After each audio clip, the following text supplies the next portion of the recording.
Agoy.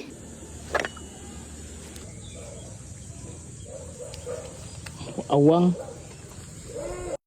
Nagsuot-suot na pala ako ngayong araw sa kakahuyan mga master kasi galing ako mag-deposit at lumakaw na ako dito para mahanap ko dito kung nasan banda yung tubig at habang naglakaw-lakaw ako dito may naaninag ako dito sa unahan. Kaya nilapitan ko at tinatanaw ko at pagkatingin ko aguroy basyo man ito og tsokolate. Meron din palang mag-ismiringhoy dito sa lugar na ito kasi may mga bakas man ng mga inismiringhoyan at dito banda-banday pumatuloy na ako dito sa pagsuot-suot sa kakahuyan at pagkatingin ko dito sa unahan sa wakas nakakita na ako dito ng aking mapagpuipistuhan. Sabi ng aso nalibang kagikan manoy. Sabi ko naman wala nangihira ko. Sabi naman ng aso butbut ni Manoy. Bali ngayong araw nga pala mga master ay birthday ito ngayon sa aking dalawang pamingwit. Kaya agad talaga akong pumunta sa spot na ito para malilipay yung dagway ng aking dalawang pamingwit. At syempre hindi na pinadagay-dugay, agad ko nang niready sila dito para magamit ko na. At itong pinagpipwestuhan ko ngayon mga master ay marami parang mga iring lao dito nga mga naninirahan. Pinagmamasdan talaga nila ako habang namimingwit. Kaya sabi ko talaga sa mga iring na wag niyo akong papaakin ha kasi nag-celebrate lamang ako dito sa aking dalawang pamingwit dahil happy birthday nila ngayon. At dito banda may agad na palang tumukob sa aking isang pamingwit kaya pinira ko na talaga agad. Kumurog-kurog talaga at lumiskuhag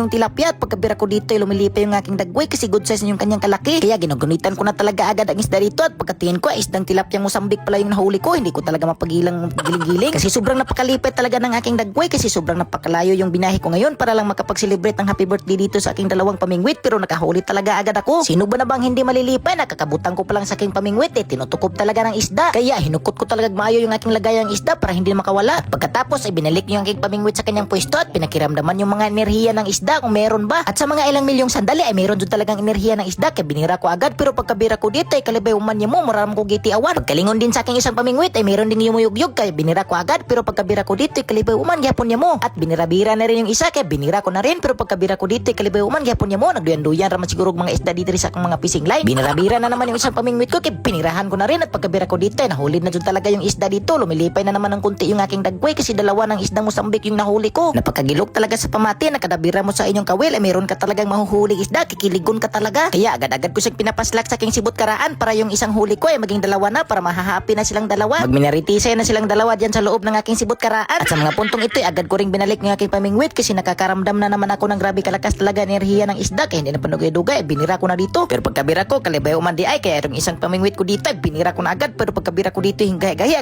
akala ko talaga ay misabod pero pagkatininggan ko dito ay mayroon man di ay. Agad ko talaga siyang kinukumot pero niingon yung isda nga ay ko kumuta hindi ko kaginhawa kaya binuhian ko na rin agad. Unya binalik ko siyang tukbo para iibton yung hook sa kanyang wait. Sabi ko sa kanya, dyan ka muna ha para sumali ka ng magmarite sa kanilang dalawa para tatlo na kayo. Sabi naman niya, okay Manoy. At dito banda-banda pagkalingon ko na naman sa aking pamingwit ay kumurug-kurog na naman kaya binirahan ko na naman at pagkabira ko dito ay kumurug-kurog jud mo man di ay kinanaman niya isda na huli. At pagkatingin ko dito ay nakahuli ako ng lagom-lagom at luspad-luspad na tilapia na maliit na gamay pa man. Nawa talaga ako sa kanya kasi parang anemic talaga siya kaya pinakawalan ko rin siya agad. At sakto pagkalingon ko sa aking isang pamingwit ay niyuyug-yug na pala kaya binirahan ko na rin dito. At pagkabira at pagkabunot ko dito ay sobrang nawa talaga ako sa aking nahuli kasi sobrang napakagamay talaga. Sabi ko sa kanya papakawalan kita ha para magpapakalaki ka pa. Sabi naman niya salamat Manoy. At sa mga puntong ito ay mararamdaman na naman ako kaya binira ko na naman at pagkabira ko dito ay di pa jud siya ganong kalaki, gamay-gamay pa jud na maliit. Kaya agad-agad ko rin siyang pinakawalan kasi sobrang napakaluoy talaga. At dito banda-banda ay pinapahulay ko muna yung aking isang nag-birthday na pamingwit kasi nangangalay daw yung kanyang katawan. Itong iyang kapatid lang muna yung aking mamaltratuhin kasi hindi man siya kinakapoy. At sakto pagkalagay ko pa lang agad talaga dinakma ng isda kaya binirahan ko na agad. Nagbinirahay talaga kami sa mga oras na ito. At pagkahawa ko sa isda sabi ko sa isda goods na yung size mo. Sabi naman ng isda naramani mo niyo wag kay kaluoy noy. Sabi ko naman ako kaluoy oy birthday ba aron sa aking dalawang pamingwit. At pagkahagis ko sabi naman niya salamat Manoy ha. At sa mga puntong ito bigla talaga akong nakaramdam ng kakaibang enerhiya ng isang nilalang. Kaya nag-concentrate talaga maayo yung aking dagboy at binira at pagkabira ko dito gahi-gahi talaga pero pagkarasa ko dito kalibay sa ni mani. Nagkitiw-kitiw pa talaga yung kanyang mga galamay pero pagkatingin at pagkatan ako dito kalibay murag awang mandining akong nahuli. Ako'y nahihibulong at natitingala talaga kasi ngayon pa lang ako nakakita ng ganitong klaseng awang. Kakaiba talaga yung kanyang itsura. Yung itsura niya ay para talagang busing ni SpongeBob. Sabi ko sa kanya papakawalan kita ha pero bigyan mo sana ako ng maraming isda. Sabi naman niya bahala ka diha oy.